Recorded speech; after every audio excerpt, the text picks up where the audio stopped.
Great. Hello. Hi. Hello. So I'll introduce myself. My name is Siegfried Trent. I'm an American, but I live in Japan right now, and I like to debate. So I'm here to offer some challenge about the idea of free college education. Yes, I'm Ciprian. I'm a Romanian, also living outside. I'm living in Lithuania. I'm a software engineer, and I am probably, based on my background, with a very strong pro-free education. But I'm happy to be challenged and to Cool. also to understand new perspectives. Yeah. So And I guess these days I am working as a teacher, so I suppose I have some vested interest, but I've only done that for about a year. But that's fine. Okay, so let's see what we kind of agree and what we would disagree. I think this is standard in the debate. okay. So, uh, first of all, I think it's good for society that to have a higher level of education overall. Mhm. I'm not saying it's always you. I think not everyone should have a doctorate. We need doctors, but we need nurses. So we need stomatologists, I don't know how you name it exactly, but and you need this kind of specialists. We just mix the compounds. So we understand we don't need only PhDs. Sure. Okay. It's Good to. I agree on this. Yeah. yes. So the other part, which I would say, maybe you would disagree here. I know some economies which they grew a lot by two factors. One of them being kind of half isolated, and being heavy, strong emphasis on education. I'll give you my go-to examples. It's Finland. I mean, I'm saying the successes now, just to be very Mhm. clear. Yeah. Japan, um, South Korea. South Korea, in fact, is very interesting to me because in 60s, I think the GDP and the people were much poorer than North Korea, for example. Right. And right now, they're, I think, the fourth economy all over Something the like world. that. Yeah. Very successful. Yes, and I think, in my understanding, is related with education. So this Mhm. is, you can challenge it. That's Well, I don't. It's I think difficult to draw causality, but I'm sure it has something to do with it. okay. I have a little bit of experience with educational systems here in Japan, Korea, and China, mostly because of anecdotal stories from my students. I'm very Okay. curious about their culture. I ask them a lot about school here, and so that's where most of my knowledge comes from. It's anecdotal, but Okay. I think US, when we may argue when US was in a peak growth, but Mhm. I think again when the baby boomers were around, US has the biggest growth, and it was on the same factors. So it was isolated. They had a very strict visa, but it also had a strong emphasis on education. I think that's fair to say. It happened a little bit earlier than that in the early 1900s. Um, we switched. We started to promote state education, especially at the collegiate level. And it used to be, maybe 30% of U.S. citizens completed high school, and that jumped up to 70% during the 30s through the 50s. So there was a big jump in the overall education, and that I think showed a lot of success in the industrial economy that we had. Right. So okay, so here we agree. I was really thinking you'll say, what about this? And I would say some countries which I think they had a good education, they were the Eastern European ones. Not perfect. I would say they were never reaching, in a way, the Western world. But Mhm. I mean, maybe I would make a small context. I've been raised in the time of Ceausescu, who was a dictator. He was copying North Korea. But the education, it was excellent enough that it was not switched, at least for 15 years later. Mhm. Maybe they changed some subjects, like they improved some mistakes or something like that. The history books, though they were very strongly changed because they were doctored, Right. but all the STEM kind of, then we could say, this is what I thought you'll challenge me, like they are not so good economically today. Hmm. Well, I've worked with a lot of software engineers from Romania and from Eastern Europe and from Poland. Generally, they're very well educated and Sure. smart folks. So. Yes, so and this is what my interestingly, a lot more women come from that part of the world with a strong STEM education than in the yes, West. yes. I have many researchers in my family. I think many, 4 or 5, but let's say 3 out of 5 are women in my family. Yeah.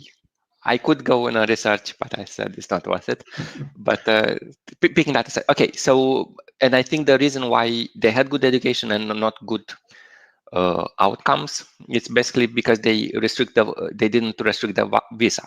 So instead of countries getting richer, so as for myself, when I had a high enough education, I was working aviation, but in Spain, and I was making software for Germany, UK, and Spain.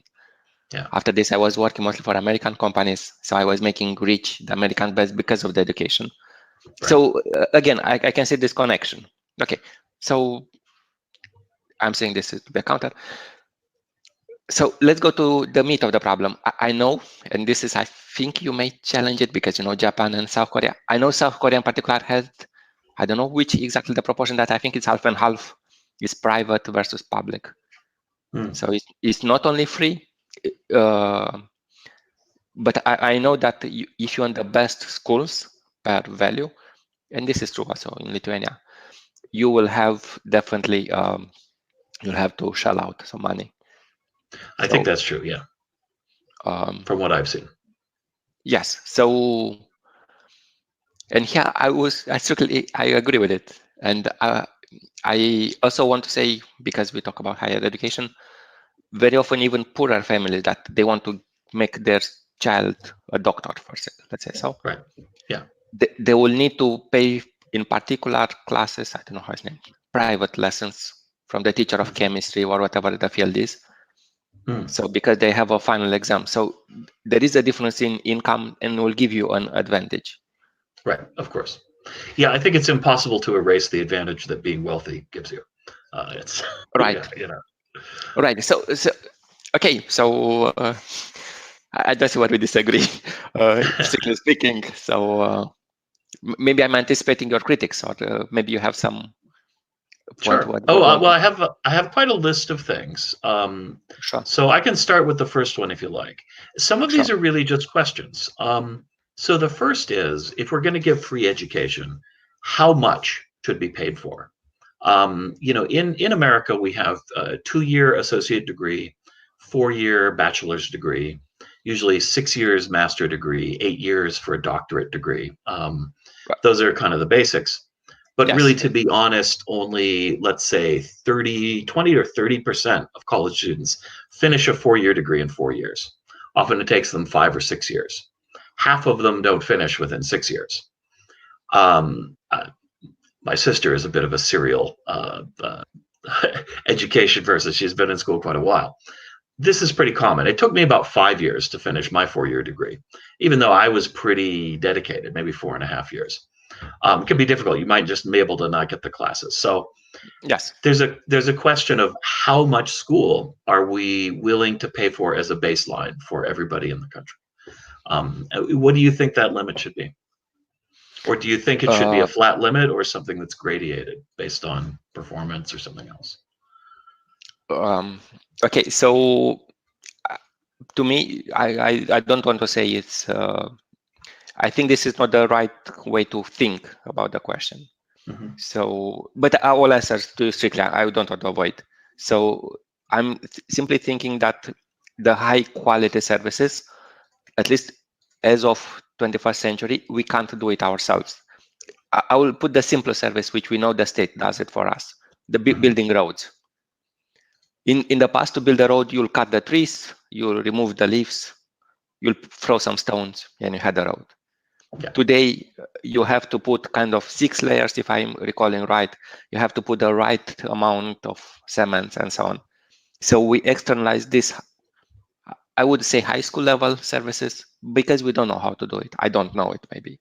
I think no one or most of the audience will not know how to do it. And this is based off also behind it to some university degrees people, which first of all pick the materials, they choose the roads, they choose the speeds, the markers, and so on. So because these are kind of critical services, the more people which you have them in education, it is more likely you'll have the pool to get this critical services back. Mhm. As you said, even if the education is free and half of people drop out, they don't like the field, they found it as they study. Yeah. You will still have a pool of doctors, for example, which is so. For example, the medicine, I think it's quite critical, and I'm not saying because of the pandemic now, Mhm. but it is quite tough if the school is expensive, you have high price of entry, and people simply cannot afford it. If you are successful, great, but just to say, this is So it sounds like I'm going to kind of pull out some goals here. One of your main goals with this educational system is for a social goal of providing the necessary skills for the tasks and work that needs to be done within the society. right. Yeah. And one okay, counter so I you would said say. there is a limit. You asked me for the limit, and I forgot, and I will. Oh, okay, yeah. What about a student that says, I'll use the example of that maybe you want higher educated people to not go to war, like there was this Vietnam War, and you could draft it as you are in university. And I think probably the limit should be that if your school is for 4 years, the state will pay for 4 years. So if you drop out, you could still be your student, but most of it, at least you should get it out of your pocket. Mm-hmm. I think this would be a fair limit, because otherwise I'm for 20 years in university. And right, in theory, yeah, you could just keep taking the wrong classes to graduate, right. and go on forever. Yeah. Yeah. So this is to not be cheating. So I'm hearing maybe the grant for what people are going to get for school should be somewhat based on the goals that they have. So if your goal is to become a physician, that's going to require a certain amount. And so in order for us to pay for it, we're only going to cover educational expenses that are reasonably focused on the goal that you've set. Right. Of course, I mean, it's famous for college students to come into college and change their major, change their goal, try to decide something. But sure, but even there, I would say, let's say you start as medicine, and later you go to computer science because you think the medicine is broken, or whatever reason you don't like it. Still, you may have the critical skills to make a pharmacy software. Then you may not find anyone else which has this blend. Yeah. I know a genius of US, Chomsky, and I'm not saying him as a socialist, but he was a linguist, and he came in the middle of 50s and says, or 60s, sorry, this is how you should rewrite all computer languages. And I learned it in university in 20 years, in every university all over the world. And this is because a linguist came to computer science. Yeah. So. Oh yeah, I think that kind of broadness, but that's I guess this is one of the difficulties when the rubber meets the road. There's sort of the philosophy, right? As an individual human being, we can decide, well, this makes sense for me, or that this is a good idea, that's not a good idea. When we develop a state policy and we have a limited resources that we have to work with, we have to create sets of rules, and the rules are not always going to be perfect for everybody, right? Because it's difficult. This is one of the the strong arguments between socialist planned economies and capitalist economies. In a capitalist economy, you're distributing the decision making as close as possible to the people with the most knowledge about what they want or what's good or what's bad. But on the other hand, those people may be ignorant of a larger social need or of how their decisions impact other people. So there's kind of some trade-offs, plus and minuses. Yeah, I tend to be kind of like you do what works. Like whichever one is best at solving the problem, that's the way you go. But I think these are the difficulties that we have to look at. So individuals can make good decisions about what is the best education for them. But the government is going to have to make some decisions in order to avoid people just exploiting the system or wasting money in a way that's really inefficient. And so I think that's one of the challenges you face. Would you agree that, for example, that you may anticipate doctors shortages, so you give more free education in the hospitals? I mean, hospitals in the medical healthcare related fields. Yeah. And yeah. So, And there's some truth to that. In a way, we have some free education systems. We have grants, we have loans, and we have already grants, loans, and scholarships, right? Scholarships are both public and private. They require a student to meet a certain level of dedication and excellence. This way, the money isn't wasted, right? So if a student really wants to become a doctor, they study very hard, they take a lot of extra effort, it's very likely they can get a scholarship in order to help pay their education. We have grants, and grants are sometimes a little arbitrary. Maybe they're for the Jewish Community Fund, or they're for Muslims who want to get into aviation. There's all kinds of weird ones. It's just individuals who want to promote some particular thing that was good in their life, and so they offer it to other people. They usually have a little bit lower bar to kind of meet the requirement. Then kind of at the bottom, we have student loan programs, which essentially make it possible for a student to go to school. Nothing is going to stop them from getting the education, but then they have some responsibility to pay back that value. In theory, if they were successful in pursuing their education, that shouldn't be so much a problem. But if they had trouble, of course, now they have a loan and limited ability. So it's a bit of a gamble for people, a little bit more risky. So then there's that argument, well, maybe we don't have free education, we have loans. And then for people who cannot pay their loans, we have a system to help them out, to forgive part of the loan or help them make payments or something. So I think there's some alternate systems. Yes, one alternate, I would say, what if state pays 90% of the loan or whatever? This will still, so people will still feel it out of their pocket. And I understand even taking 90% or 60% of the full loan is still a burden, but maybe it could be.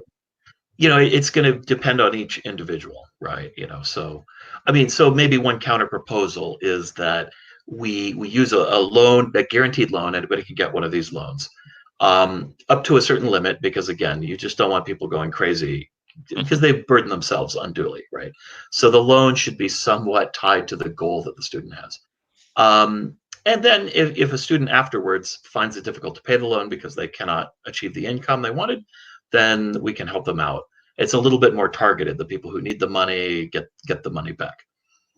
Another advantage through this kind of system, one problem you have, is if you give somebody something for free, they do not value it as much as someone who has to pay their own money that they worked hard for, their parents or someone they love gave to them. So studies have shown that if you go to school and it's paid for you, you'll get worse grades than if you paid yourself. So people who pay their own way through college have some of the best graduation rates. People who get a full ride from their parents or from some other entity with very little pressure have the worst graduation rates, because they're just, they don't see the value of wasting their time. So there's a little bit of danger in an environment like college, which is a little bit more competitive than high school, in de-incentivizing people by making it free, and thus wasting the money. We could have used the money for somebody who was better motivated, but we gave it to somebody who doesn't care. They never finished college. We haven't really achieved that goal of enhancing public education, making a better workforce. All we've done is just sort of wasted some money. So that's one problem with a blanket policy. Yeah, go ahead. Yes. So let's take your exact case. You have a student, has a 4 years plan, and he quits, he drops out. And you said, did it improve the public education? And we can say yes, because the student had at least 1 year, 1 year and a half of basics into the field. Maybe. If they paid attention. I mean, right. Yeah. I mean, it's definitely more than the high school level. And one part which I'm a dropout of one university, to say frankly, and I paid. So in Romania, we pay for. So on the second university when I went, I pay the 3 years were free, and the fourth, because the state paid for me from the first one, I have to pay from my pocket. It was very small price compared with US, but what I want to say that in that mathematics, first of all, I learned is not what I wanted in life, which is, it happens sometimes. Yeah, of course. But I learned a few things about mathematics, which I sometimes write it on forums saying there is no absolute in mathematics or so on. But because I learned it in university, in fact. So This is what I do with my economics degree. I argue about economics.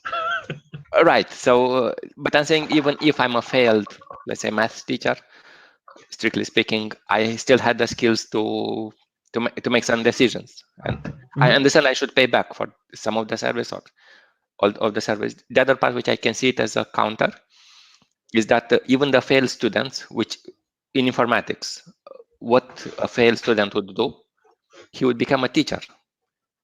And teachers, I'm almost sure in US are not well paid. I don't know. Sorry to throw a stone. You know, they get a kind of low middle class income generally. They're not poor usually, but they're often a bit overworked for the amount of money they get. That's it. Right. So imagine it's less in other countries. So yeah, I'm sure. Yeah. Yeah. So a failed student in informatics could feel it as a teacher role, and can feel as a teacher role for mathematics or informatics, for example. Someone who made chemistry or physics could be a teacher for both in schools. So I'm saying even failed cases, you still have a higher usage of them. You understand? Sometimes you have. I'd agree. There's still some value. Yeah, I mean, it's a little different for people who just sort of slack off and don't bother to learn in their class, right? Right. I've known some. They just go to parties and yes, that kind of thing. But yeah, and I don't think it's impossible. That happens if private payment or public payment. I think it's a pretty good counter. I tend to feel there's still, if you're gonna, I usually look for a hybrid solution, right? So I think it's good to offer money for people who want to continue their education and make it available in some fashion. But I do think also you kind of need to make the people who are getting the money responsible for it in some way, to know that there's limits to how much they have that they can accrue, and that if they perform well, then they get more reward, and if they perform poorly, they don't. In this case, if you leave school, you don't get the money. Let me bring up another point that's kind of related. I think it's a pretty good response. But now, one thing is we have this 4-year education system, and there's a lot of talk in America, and I tend to agree that a 4-year college education is not the best education for everybody. I found about half of my college to be pretty much a complete waste of my time. Right. I learned some things I will never care about, certain European literature classes, or, some things that, I used to complain that all these famous literature books are basically the problems of rich people's lives that I just don't care about. Right. It didn't relate to me at all. But if for a well-rounded liberal arts education, you want to get these things. I wasn't really interested in it at that time. Now I would probably love those classes. I would enjoy them very much at 48. It'd be interesting to learn a little bit about culture. I don't know. But as a 19-year-old man, I had no interest. I wanted to do something to make some money or learn something really cool. I think the idea that people graduate and they boom, that you go for 4 years of college is just not the best way for some. It's great for some people. It's not good for everybody. I think any system that's going to pay for education should be more flexible and allow people kind of a lifetime grant of some kind. They can use it when they're 40. They can use it when they're 20. They can go to college. They can go to trade school. They can sign up for online courses, which are incredibly cheap. If somebody has, granted a certain amount of money that they can use for education, because we want to say, look, our society prioritizes education this much, give people a lot more choice about how to spend it. And if you do that, they're going to be a lot more thoughtful about how they spend it, because you're managing that money. The state isn't. So right now, if I don't go to college, I don't get to use that money. Right? And that is, pushing people into a decision that they know is not the right decision for them. But you'd be a fool not to take advantage of it. It would be a lot better if I could take that money and say, well, look, I want to try working first. I want to learn a little bit about, say, the donut business, right? I'm going to go work at a donut shop for 5 years. I'm going to learn a lot about this industry. Now I want to be a manager. So now I want to go to school. I want to learn how to manage a business. So now I'm going to take that money, and I've got some savings too and stuff. And I'm going to go, and I've got a really a sharp focus. I've got a strong motivation. I'm going to be making a lot better use of the public funds at that point. To me, what how to say it? I think I was describing myself idealistic, but I think what you're saying, idealistically it would work like this, but in reality it would not work, and that's my understanding. So first of all, I'm close to 40. I know I can't catch things as easily as I was catching them up to age of 26. And why? Because for every person, the brain grows up to kind of around age of 26. But it doesn't matter if it's 26, 25, 30. So when you postpone with 5 years, in fact, you reduce your chance to be competitive on the brain level. Some people also, they have a family. It's more likely when you are young, and I'm not saying a teenager, but at around age of 20 something, I started after 30. Again, you have a family. So if you start with donut business, your case, it's quite common to appear a child in between a family. You will have some other expenses. And when I will say to you, look, you should do your homework. At least in my university, we had kind of tough homeworks. I could see it how I was successful to do it as a student. I would stay sometimes till 3 a.m. in the morning. I had a messed up schedule and so on, but I can't see it do it now. It's well, I guess it depends. Now, I mostly paid for my own education, right? So I paid for I went to community college for 2 years. It's pretty inexpensive. And they have a program where if you graduate from community college, you can go to the state college. So I went to University of Washington. Now, my folks did pay for my tuition only for the last 2 years of my college education, which was very nice. They were kind of like, oh, wow, you got into college. I guess they didn't have a lot of faith. I don't know. And they were like, okay, we'll pay for this part. Honestly, it wasn't a huge expense. It's not a super expensive school. And I had in-state tuition. So, but I had to work my way through most of college. I still paid all my living expenses, and I paid my tuition for the first 2 years. I ran up a bunch of credit card debts and stuff like that. It wasn't great. But because I was working through school, I was busy all the time. I barely got any sleep. I don't remember all that much of my classes. And so honestly, like, it is a good argument for not only that students need education, money for the tuition, but you're really going to need money to support yourself during that time. Right, for housing and for food and things like that. Otherwise, you're going to have to work a job to pay for those things, which frankly cost more than school much of the time, depending on the type of school you go to. But if you provide that kind of money, then if you're a family man, then that money could go towards your family, and it does free up the time you need in order to go to school. Both my parents actually went to law school well after college age, in their 40s. And graduated. So I think you sell short. It is true that your brain is stronger when you're young, and especially for STEM things. But for many topics, actually, the experience you get in life gives you a background for what you're going to learn in school that is as much of an advantage as just being clever is. Like if I were to take a politics class as a 19-year-old, that your life experience is such that you just really can't comprehend a lot of what you're going to hear about. As where if you've lived a few years, you paid taxes, you've done some things, now you have some perspective on what we're talking about in this class. It's going to make a big difference. I fully agree here. I noticed though most of the people, when they, at least family, it's a big burden. I'm not saying burden like it competes with school, let's say. Yes, and so this would be my first one. The other part, which I fully agree. My at least one relative got PhD at age of 50, so I know it's technically possible, but I know how many people flipped around that person to give space. So yeah, which is sometimes you may not have these opportunities at age of 50. So it could be even. So I understand if the family is supportive, it works very well. But on the other hand, it can happen just you get first child, get a second child, and so on, and you are really in a mess. And I'm with one, and it's a lot for me. But again, maybe a different kind of education is more appropriate for somebody in that circumstance, right? Take subsidized online classes. You were saying about hybrid, and this is, I want to say one part which I didn't mention it, and you said it. It's what about a lot of things which you learned in university which are useless? And I learned a lot of useless stuff.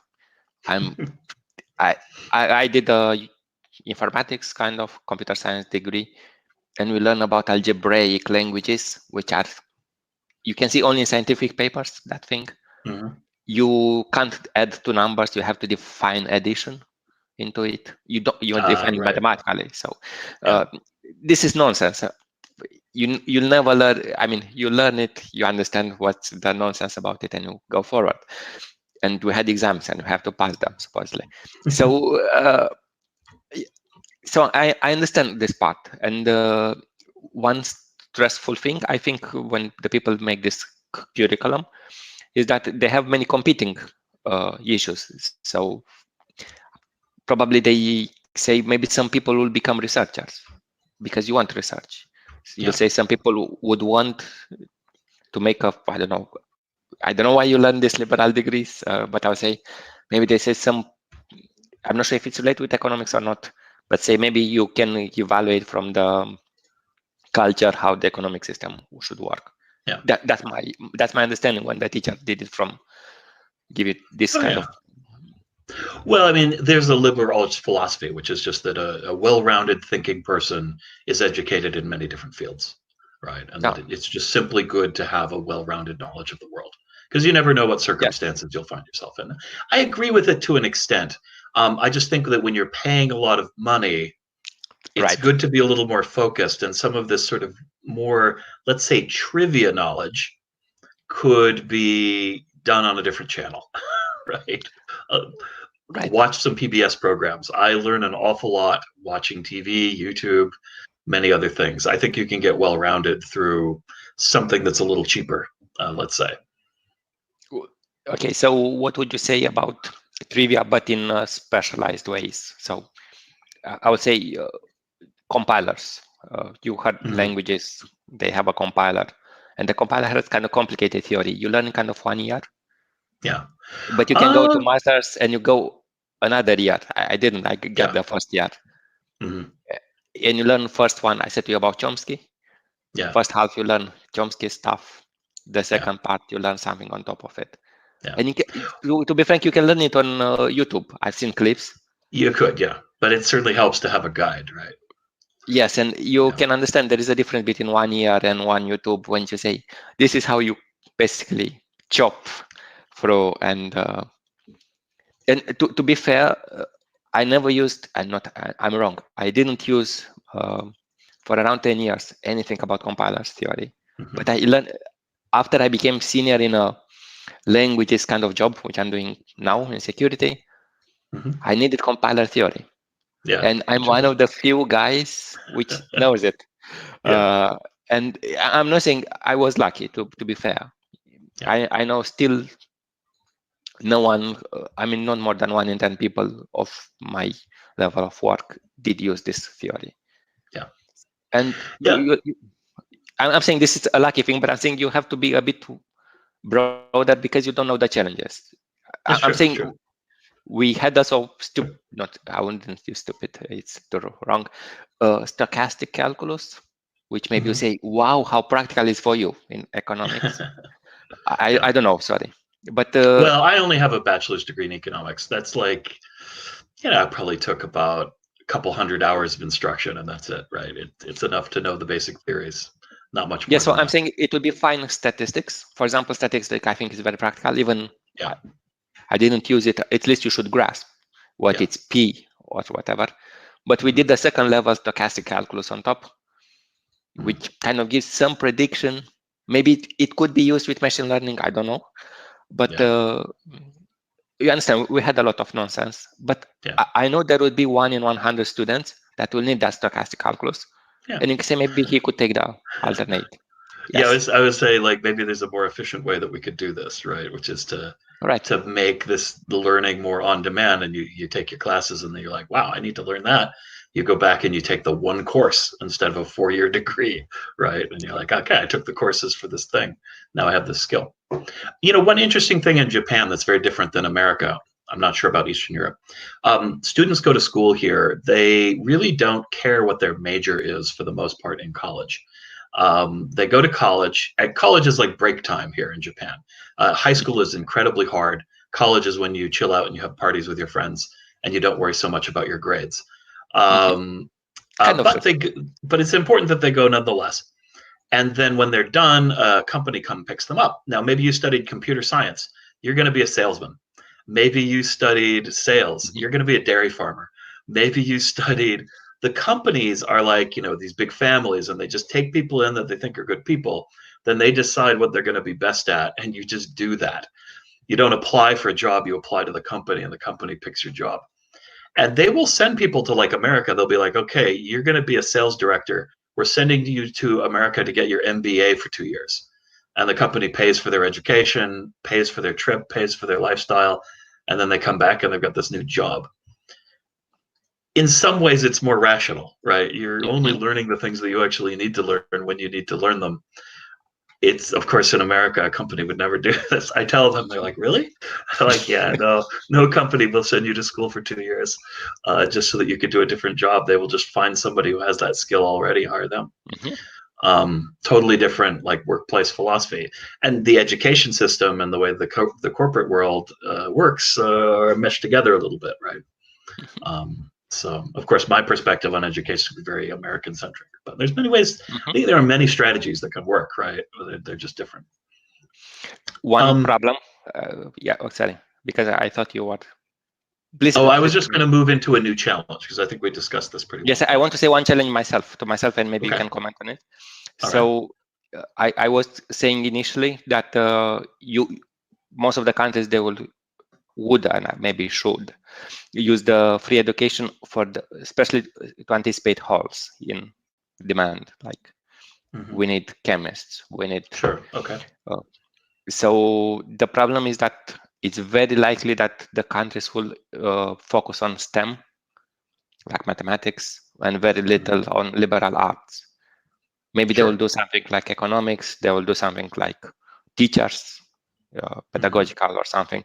But there will be kind of a small university of history or a small, because obviously you don't have a hall there. You say, we really need that. Like, if only we had more historians, everything would be okay.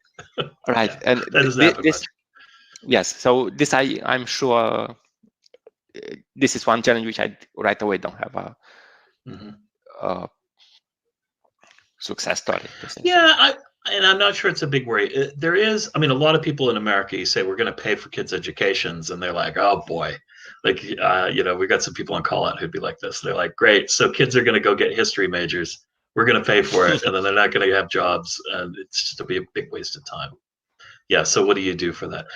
And again, I think that's one of those things where kind of like, if you have a system that pays for school, maybe it needs kind of some things. You want to get a medical degree, this is how much we're willing to pay for it.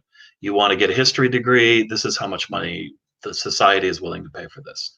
Hopefully, there's at least some money for everything, because I think everybody should have a chance to pursue something that they want to pursue, right? But there should be kind of some limits of some kind. And usually the best way to set a limit is to put a price on it. You say, yeah, if you're willing to do this much, then this is how much we're willing to do. That's one of the great things about, let's say, capitalism, is it sends communications through prices, right? It says, this is how much this is worth, and then this informs people's decisions, and then they strategize around that. And I think if you're using a government program, it's still worth using some of these tools of capitalism in order to make the system more efficient. But who decides how much it is? It should be based on cost. And this is the challenge I wanted to bring up, actually, is one of the problems you get if you say, like, everybody gets an education from free. I go to Harvard, I get into Harvard, and I'm going to get, $500,000 or something to pay for this schooling. You go to Edmonds Community College, which is a fine school, by the way. Get your 2-year degree. It's going to cost you about $5,000, right? Way different. So if we're just writing blank checks for the government for whatever school you can go to, it's just going to incentivize education being outrageously expensive. Because if we're going to pay whatever it takes, then the schools will just charge more and more and more and more and more. And no one would go to Edmonds Community College for their fine education. They'll all try to go to Harvard, which maybe will be limited, but Harvard will be like, look, if we expand, if we get bigger, if we make satellite schools, it's going to be a lot more money in it for us because this name is really valuable, even if the education is or isn't. So I think that's another problem you have to tackle, because right now the private system, you have differentiation in pay, and that's a way for people to decide what is the education worth to me, how much am I willing to do. But if the state is going to, as a matter of practice, give it to everybody, how do you keep costs under control while being fair and giving everybody equal stake in this? What do you think? So I know this, why it works on the practical level. And the basic reason is that, I don't know Harvard, all the fields it has, let's say it has some advocates. I honestly don't know what's Harvard, all of the fields do, but let's say they have computer science. And let's say the computer science is so pricey, they have MacBooks and all the others have cheap computers, Raspberry Pis, robotics, which reduce the cost. So they cannot fill with 100,000 requests. There will be always competing 100 people on a chair, on a seat. So they cannot, they say if I go to Harvard, I have to have 10 out of 10 mark on that entry exam. And some of them would fail, so they will have to go to another university, just as a matter because there are no seats. So they will see which other are the options which I would like. If I want still computer science, I will go to, I forgot which college you said. That Edmonds college. Community College. Okay, so if Edmonds Community College has a assistant in computers, is not so highly degreed, but he says, that person says, I really want computer science, I want to make a game or whatever, he will still get the same, not the same education, but he will do it without the competition. The person could do it also taking other concerns into account, exact capitalist ones, like it's closer to home, I can have an extra job, maybe you want to save for a house or something like that. So I think this is how it evens out. And especially if it's state driven, it's most likely, I said to you, filling holes. So let's say Harvard has, again, like 500 things up, but you compete for only maybe, you can't go into informatics. What else can you go to Harvard? You can do a lot. But what's to stop Edmonds Community College from saying, you know what, $100,000 a year, that's how much it is now. But it will be still free for everyone on the practical terms. Right, yeah. Well, yeah, but now the government's paying $100,000 a year and you go bankrupt. Then you can say this is the maximum per student, which right. And then Harvard says, well, we won't teach people for that much. They can't come here. There is a catch. I can say to you this again on practical level, how I know it works in some countries, at least. So for example, you need computer science. Microsoft wanted computer science. You said you've seen some. So what they will do, they will go to a computer science university in Eastern Europe, from, let's say, Iași, my native city. They will say, let's give you free computers. Let's give you free Microsoft Office, so people don't know other alternatives.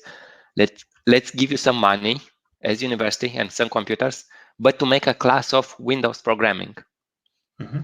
So there are incentives that you can do it even on a free system. Right. But I mean, this is an argument that, to say that a system that doesn't provide education, the business community is going to, put up the money in order to help provide for students' educations, right? For those that are sufficiently motivated. They both do. But because they know there is a higher demand, they will nudge it.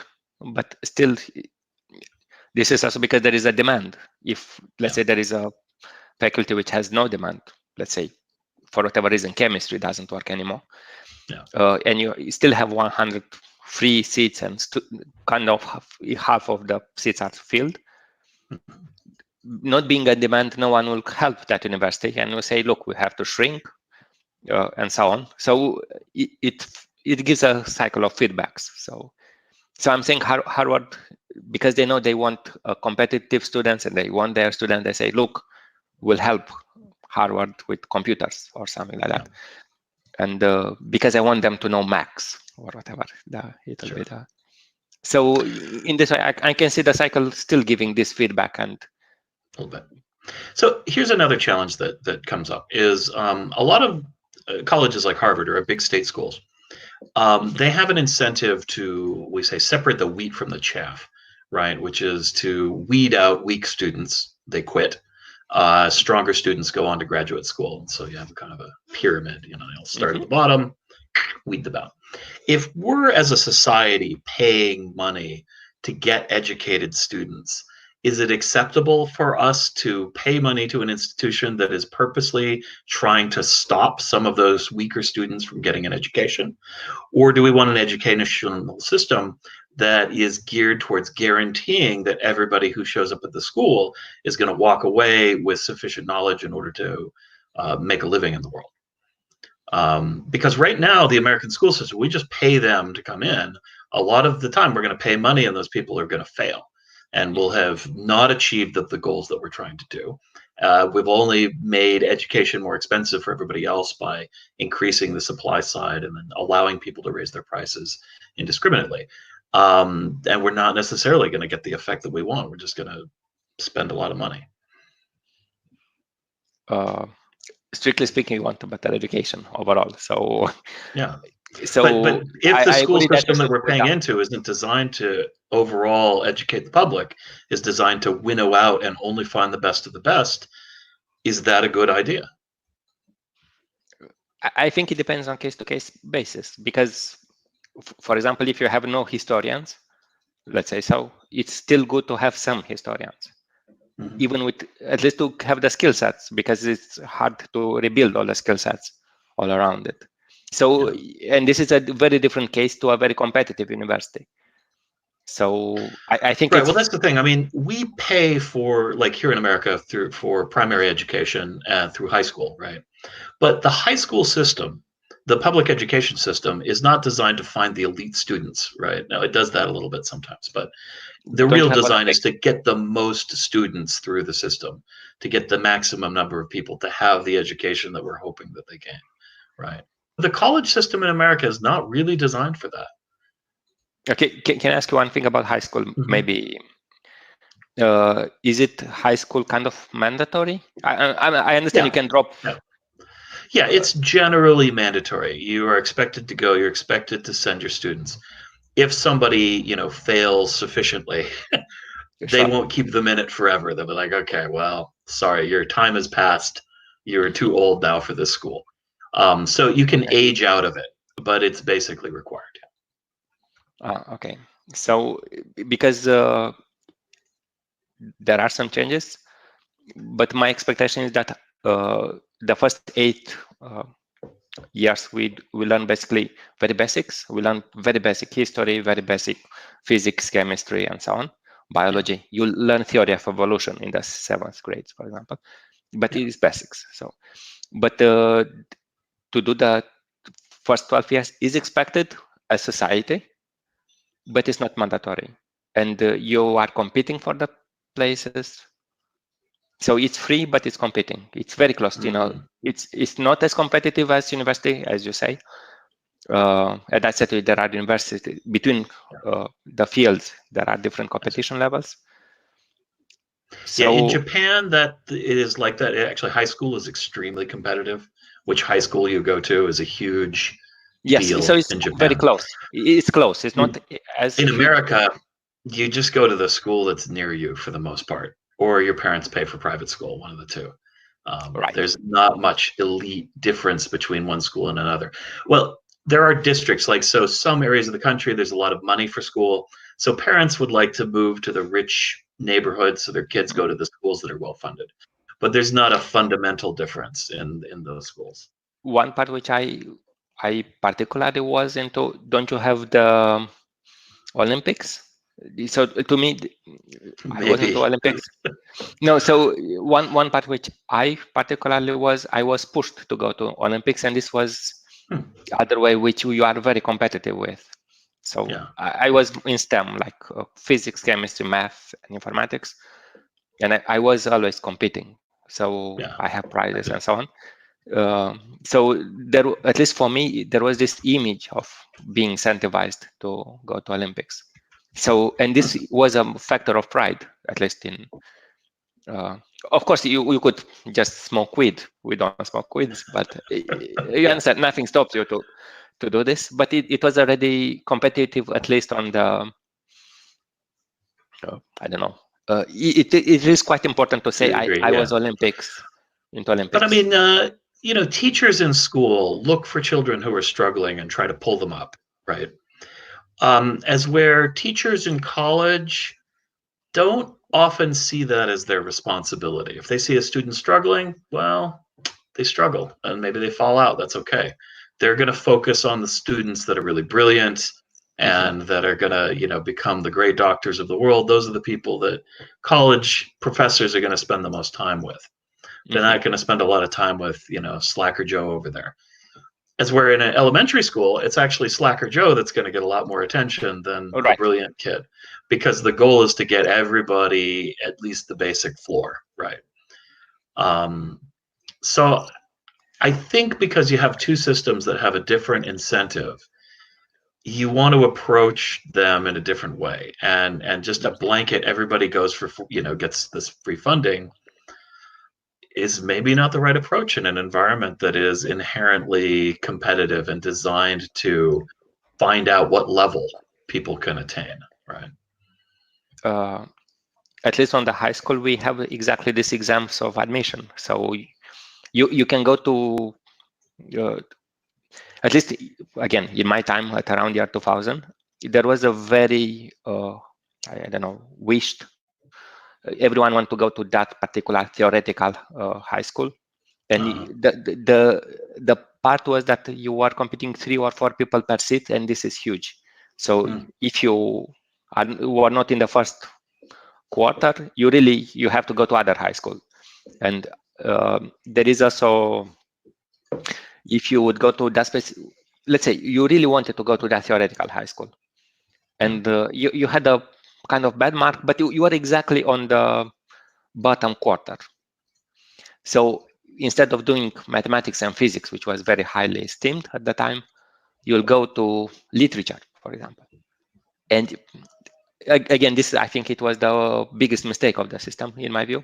So because based on the ordering of the marks, you get from the very competitive, very cool, let's say, class, to something which is really unrelated, biology.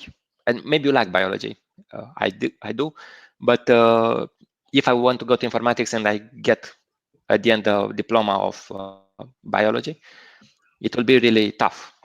So, but at least I'm used with a very competitive free system. So okay, yeah, it's very different in the U.S., but what you're describing is a lot closer to what they have here in Japan. I think, yeah, and there's pluses and minuses to that. It's sort of another topic, yes. But people in Japan often are a bit railroaded on what they study. My students don't have a really broad experience in their education. That's very tunneled, right? I think many teenagers don't have it. I don't know your age. Well, it's true, right? Yeah, of course. But older students do, yeah. But and they complain about it sometimes. They're like, I want to learn some other things, but I can't because. Or China, right. It's funny. I had a student from China. He explained to me, like, what they'll do in China is if you have the not core class, a lot of the time they just cancel it. Like they'll say, oh, the student wasn't available, so you can't take it. And so you can try to sign up for these other classes, but most of the time you won't get them. They just don't bother to teach it. So I think this is a mistake. I think so too. Yeah, it's too far. Yes, right.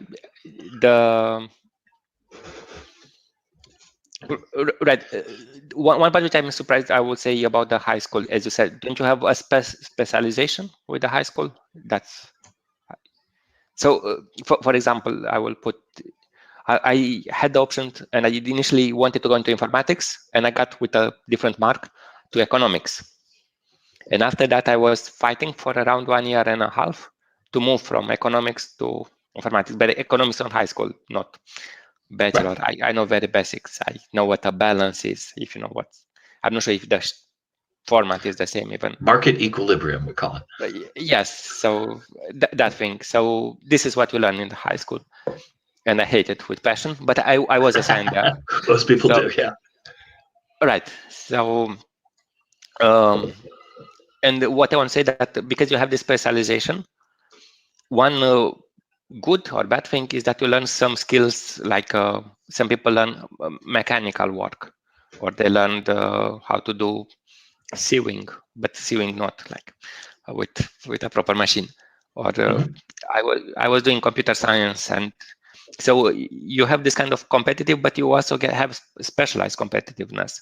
So if you really love electronics, you could go to a high school of electronics, and you learned. I think right now it's hard to fix your TV, but in the time you could fix your TV. Right. That's kind of cool, actually. We have a little bit of, I guess, like my sister went to an arts high school, so they do have some specialized programs. But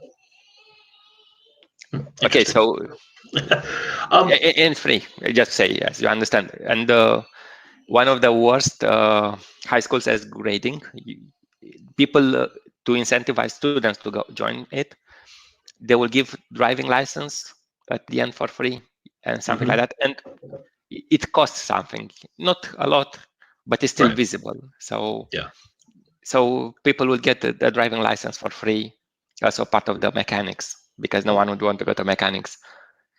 You don't say, I dream to become, when I grow up, I want to be a mechanic. So this was part of the incentive. Okay. Well, let's see. We're coming in on an hour here.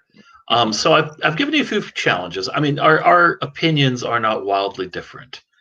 I think my summary would be that while I agree with the goals of education, that we want to prepare people for a productive society, and that requires education a lot of the time. And I want to give people the opportunity to get it. I think that instead of simply paying for whatever school people end up in, or just declaring that all college is free somehow, I think it's a lot better to decide on an amount of money that we're going to grant people that they can choose to use in different ways for their education, not just after high school, but through their life, and whatever circumstances they find themselves in, because they're going to get to make better choices. And we leave paying for Harvard to the people who want to, are either wealthy or who could get grants and scholarships based on academic skill. And maybe we make some extra money available to people who can prove themselves to be trusted with it, if you know what I'm saying. Like, you want to be a doctor? Okay, here's the money you need to get your bachelor's degree. All right, did you get your bachelor's degree? Okay, now we're going to grant you the money to get your doctorate degree if that's your goal. So we have a flat system. Everybody gets a certain amount so that it's available. Let's say enough, at least for 2 or maybe 4 years of a state school. But then after that, there's more money available, but you're going to have to earn it, essentially. Prove that you're worthy of it. Doesn't mean you'll necessarily succeed, but at least you got a better chance. So I think a system like this that is a little bit more nuanced would be the way to go if we're going to approach it. I agree. Especially, I understand it's an improvement of US system, and I wholeheartedly agree that you need at least this kind of improvement, because there are, as you said, there are people who really want to have a career and they really don't have the opportunity. And I think this is a shame, especially for the capable people. As for my side, probably it was clear. Not only that, I mean, it is clear that I prefer a free system, maybe because I benefited out of it. Sure. So the part which I still see it as a tough challenge for the free systems, to put as a criticism, and I will repeat it, to not hide from it, is that I know that liberal fields have a toll on it. It's a visible toll. You don't have too many universities of arts. I think I don't know any in my city. There is maybe, just to say, in my city it's around 300 to 400,000 people. So and you have kind of 30,000 students per year. So yeah. So the arts, I think it's a pain thing, and I think we need arts. I think we need I agree. specialists in Latin, specialists in religious studies or things like that. And we have religious studies in particular, but quite, I forgot to say, dogmatic, quite religious, Catholic school, but not. Oh, sure, yeah.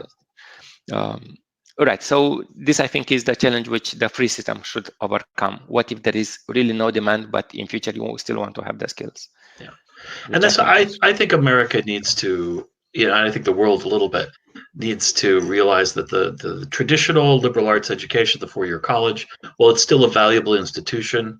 Times have changed from when it was developed, and we need to open ourselves up to more options. And I actually think the colleges are doing this. They are creating new kinds of programs, certificate programs that are not four-year degrees, but are still associated with the name. They're creating online schools. There's a lot of innovation. So I don't want to say that's not happening, but I think it needs to continue to happen. And I think public policy needs to not be dogmatic, and it needs to be flexible enough to accommodate change in educational paradigms. I would say one idea, and I'll let you comment it. Maybe we can wrap it up. So you'll finish with it. What about when changing 4 years to 3 years? So from 4 to 3. Yeah, I think it depends on the institution. I think we need to have different options. So there should be 2-year options, 3-year options, different kinds of programs, and they should be as long as they need to be. Not, well, you have to do it in 2 years, you have to do it in 4 years. It should be, this is about how long it takes to learn this type of skill at this kind of university, and that's the average. It's always going to vary a little bit. But we need to be flexible and not just think if it wasn't 4 years, it doesn't count for anything. Well, that's ridiculous, right? I agree. Okay, cool. Well, great discussion. Thank you very much for inviting me. Thank you too. And it was really a peaceful and nice way to talk. Thank you. My pleasure. All right. Good evening. Good evening. Bye-bye.